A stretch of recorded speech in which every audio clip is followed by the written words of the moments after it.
नागरिकांच्या मनामनातील आवाज, नाशिक आवाज. बाप, अरे माझ्या आईचा जीव याच्यात गेला रे, माझ्या आईचा. मारून टाकली माझी आई. तेव्हा मेडिकल कॉलेज मध्ये इकडे कोणी दाखवत नाही, इथं सांगत नाही.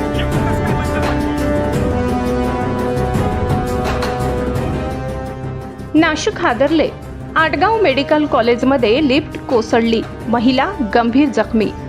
मेडिकल कॉलेजमध्येच असुरक्षितता, लिफ्ट अपघातात महिला गंभीर जखमी.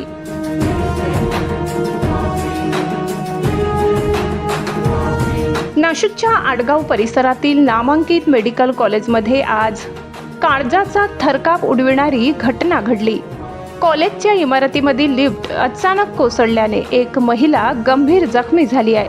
या घटनेमुळे रुग्णालयातील सुरक्षा व्यवस्थेवर आणि प्रशासनाच्या कारभारावर मोठे प्रश्नचिन्ह निर्माण झाले आहे. नेमकी घटना काय? मिळालेल्या माहितीनुसार सदर महिला काही कामासाठी लिफ्टचा वापर करत असताना अचानक तांत्रिक बिघाड झाला आणि लिफ्ट थेट खाली कोसळली.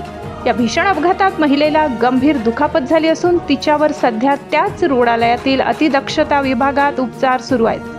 महिलेची प्रकृती चिंताजनक असल्याचे डॉक्टरांकडून सांगण्यात येत आहे. नातेवाईकांचा आक्रोश आणि संतप्त मागणी.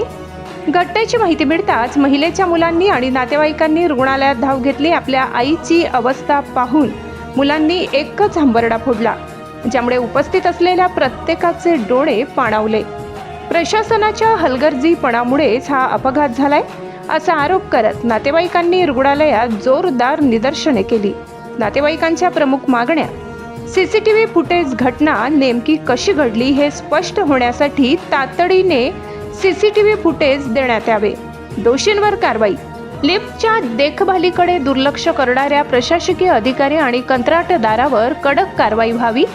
सुरक्षा ऑडिट. कॉलेजमधील सर्व लिफ्टचे तात्काळ सेफ्टी ऑडिट करण्यात यावे.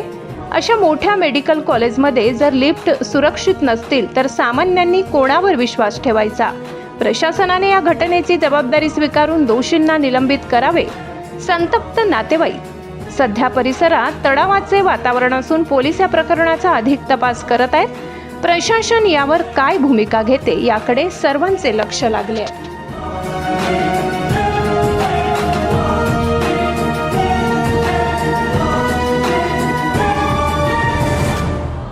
मारून टाकली माझी आई.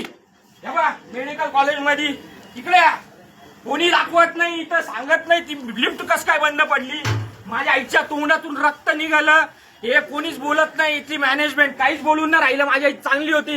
1 तास झाला फक्त आली ती कामावर. ती लिफ्ट पाहिली, मी अडकलेली होती. माझ्या आईच्या तोंडातून रक्त निघालं. लिफ्ट बंद व्हायचं, रक्त निघायचं काय कारण?